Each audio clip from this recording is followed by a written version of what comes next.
हम MPTET में पूछा गया एक महत्वपूर्ण प्रश्न हल करने जा रहे हैं। वीडियो को पूरा देखिएगा, अच्छा लगे तो लाइक कीजिएगा, कमेंट कीजिएगा, शेयर कीजिएगा। चैनल को सब्सक्राइब करना ना भूलिए ताकि नोटिफिकेशन द्वारा महत्वपूर्ण प्रश्न आपके पास तुरंत भेजा जा सके। प्रश्न है हमारे पास, 5 वर्ष पहले पिता की आयु उसके पुत्र की आयु की 7 गुना थी, लेकिन 5 वर्ष बाद पिता की आयु उसके पुत्र की आयु की 3 गुना होगी। पुत्र और पिता की आयु की वर्तमान आयु का कुल योग ज्ञात करना अपने को। तो पिता की आयु वर्तमान और पुत्र दोनों याद करना है, उसमें जोड़ेंगे तो उत्तर आ जाएगा। तो मान लेते हैं पहले प्रश्न में, जैसे प्रश्न को हमेशा मान के करते हैं। माना पिता की आयु x वर्ष, पुत्र की आयु y वर्ष। अब प्रश्न के अनुसार चलते हैं। 5 वर्ष पहले पिता की आयु तो 5 से कम हो जाएगी, तो लिखेंगे 5 वर्ष पहले पिता की आयु। पहले करते तो अपना उम्र में कम कर देंगे, तो 5 कम कर देंगे, x - 5 वर्ष। इसी प्रकार 5 वर्ष पहले पुत्र की आयु y - 5 वर्ष। बोले 5 कम कर देंगे एक पुत्र पिता की आयु में से, पुत्र की आयु में से 5 कम कर देंगे तो 5 वर्ष पहले आगे कहता है कि 5 वर्ष पहले जो पिता की आयु है पुत्र की आयु की 7 गुनी थी। तो दोनों को लिख लेंगे प्रश्न अनुसार। इधर लिख देते हैं पिता की आयु, इधर लिख देंगे पुत्र की आयु। क्योंकि पिता की आयु इससे 7 गुना थी, 7 का गुणा अगर पुत्र की आयु में कर देते हैं तो दोनों बराबर हो जाएगी। हल करते हैं, x - 5, 7 का गुणा y में करेंगे तो 7y माइनस 7 तो 5 35, एक से ही रहने देंगे, पक्षांतर करके 7y को इधर लाएंगे तो माइनस का हो जाएगा, माइनस के 35 यहीं रहने देंगे और 5 को उधर लाएंगे तो प्लस का 5 हो जाएगा। x - 7y इक्वल 35 में 5 घटाएंगे, एक माइनस का एक प्लस का घटेगा तो 30 हो जाएगा। बड़ी संख्या माइनस की है तो माइनस का चिन्ह आ जाएगा, इसको समीकरण नंबर 1 नाम दे देंगे। इसी प्रकार से आगे हल करेंगे। 5 वर्ष बाद, तो बाद में प्लस करना पड़ेगा तो लिख लेंगे 5 वर्ष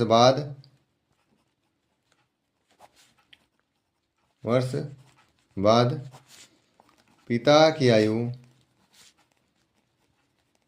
इक्वल हो जाएगा x + 5, 5 वर्ष।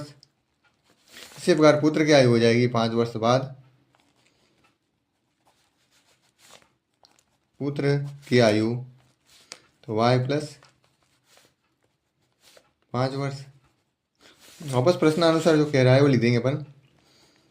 प्रश्नानुसार, प्रश्न के अनुसार क्या कह रहा है कि एक साइड पर पिता की आयु लिख देते हैं ये वाली, और उस साइड लिख देते हैं पुत्र की आयु। वो कह रहा है कि 3 गुना हो जाएगी, तो पुत्र में 3 का अगर गुणा कर देते हैं तो पिता के बराबर हो जाएगी। इसको सोल्व करते हैं, पहले हल करा ऐसे ही, तो x + 5 इक्वल 3y, 3 5 15, x + 5, तो y को इस साइड ले लेंगे तो हो जाएंगे x, इसको डायरेक्ट हल कर लेते हैं, x यहीं रहने देते हैं, 3y को पक्षांतर किधर लाएंगे माइनस का 3y, 15, 5 को इधर लाएंगे तो माइनस के 5, तो हो जाएगा x - 3y इक्वल 15 से 5 गएंगे 10 बचेंगे। समीकरण नंबर 2 दे दी। इस प्रकार हम समीकरण 1 और 2 जब प्राप्त हो चुकी है, इन दोनों को हल कर लेते हैं एक साथ लिखकर। तो पहले समीकरण हमारे पास जो बनी थी उसको लिख लेते हैं, x - 7y इक्वल -30, और समीकरण नंबर 2 बनी थी x, ये बनी है x - 3y इक्वल 10। हमेशा याद रखना है ये दोनों समान चिन्ह है तो घटाने पर लिख देंगे तो चिन्ह माइनस का हो जाएगा, ये प्लस हो जाएगा और ये माइनस हो जाएगा, लिख देंगे घटाने पर। अगर चिन्ह अलग अलग होते हैं जोड़ने पर लिखते हैं, इन दोनों को कट कर दिया, साथ में 3 जगह माइनस होंगे तो बचेंगे 4y, बड़ी संख्या माइनस की है तो माइनस लगा देंगे, यहाँ देखते हैं दोनों प्लस किए तो जुड़ जाएंगे, 30 और 10 40। बड़ी संख्या माइनस की, माइनस लगा देंगे समान चिन्ह, तो वाई से कट से माइनस से माइनस कट हो गया वाई। तो 4y बराबर 40 हमारे पास प्राप्त हो चुके हैं। यहाँ लिख लेंगे 4y इक्वल 40। तो y इक्वल हो गया 40/4, कट कर देंगे तो y इक्वल हो गया 10। ये पुत्र की आयु हमारे पास प्राप्त हो चुकी है। पिता की आयु निकालेंगे। हमने वो जो समीकरण लिखी उसमें मान रख लेंगे, समीकरण 1 में मान रखने पर या 2 पर y का मान समीकरण 2 में रख लेते हैं। y का मान समीकरण 2 में रखने पर, समीकरण 2 में जब मान रखेंगे तो इस समीकरण को जैसे कैसे उतार लेते। समीकरण नंबर 2 यहाँ दी हुई है, ये x - 3y बराबर 10, x - 3y बराबर 10।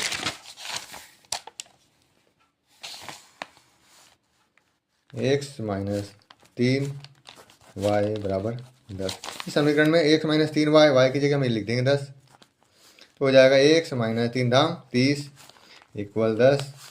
x बराबर 10 - 30 उधर आएंगे तो प्लस के 30 हो जाएंगे, तो हो जाएंगे x बराबर 40। अब ये पिता की आयु प्राप्त हो चुकी है, लिख देंगे पिता की वर्तमान आयु, पिता की वर्तमान आयु 40 वर्ष और पुत्र की वर्तमान आयु इक्वल 10 वर्ष। योग पूछा है, दोनों का योग, तो दोनों को प्लस कर देंगे, 40 और 10 50 वर्ष। तो हमारा 50 वर्ष इसका उत्तर होगा। पिता की पुस्तक ये उत्तर, पुत्र की पुस्तक तो 10 वर्ष और योग पूछा है तो 50 वर्ष। इस प्रकार से इस सवाल को हमने आसानी से हल करा। अब देखते हैं कि इसमें टाइम इतना लग गया, हमें शॉर्टकट में हल करना होगा, तो उसके लिए शॉर्टकट मेथड है, वो भी इसको हम डायरेक्ट बताता हूँ। इसमें देखना ध्यान से, हमेशा ध्यान रखना कि ये पिता की आयु तो x मानते ही अपन, और पुत्र की जो आयु 7 गुनी है तो 7y डायरेक्ट कर देंगे, तो ये और x - 7y कर देंगे, तो हम डायरेक्ट लिख देते हैं यहाँ पे। ये समीकरण बन जाएगी हमारे पास x - 7y। इतना आगे समझ में। उसके बाद हम देखते हैं कि यहाँ पर जो दिया हुआ है 7, तो इस 7 का 5 में गुणा करेंगे, 7 × 5 = 35 और 5 को घटा देंगे, 7 × 5 = 35 और 5 माइनस करेंगे तो जाएंगे 30। क्योंकि पहले है तो -30 लगा देंगे, तो हमने लगा दिया -30। तो x - 7y इक्वल -30, समीकरण नंबर 1 बन जाएगी आसानी से। इस प्रकार समीकरण नंबर 2 देखेंगे हम, इसमें दिया हुआ है 5 वर्ष बाद और यहाँ 3 गुना दिया है, तो हो जाएगा x - 3y, x - 3y। फिर गुणा करेंगे तो 3 × 5 = 15, 15 में से 5 घटाएंगे तो 10, तो हो जाएगा x - 3y इक्वल 10। यह आ गया हमारे पास x - 3y इक्वल 10। चूँकि बात था इसलिए इसमें प्लस लगाएंगे, फिर समीकरण आगे हल करना तो आसानी है। इस प्रकार से हम वीडियो को पूरा आसानी से शॉर्टकट ट्रिक से हल कर सकते हैं। वीडियो को पूरा देखने का धन्यवाद। इस प्रकार हमारे चैनल के साथ बने रहिए ताकि महत्वपूर्ण प्रश्न आपके पास तुरंत भेजा सके, और कमेंट में कुछ कमी रह गई हो तो जरूर बताएं ताकि हम उसे पूरा करने का प्रयास करें। धन्यवाद।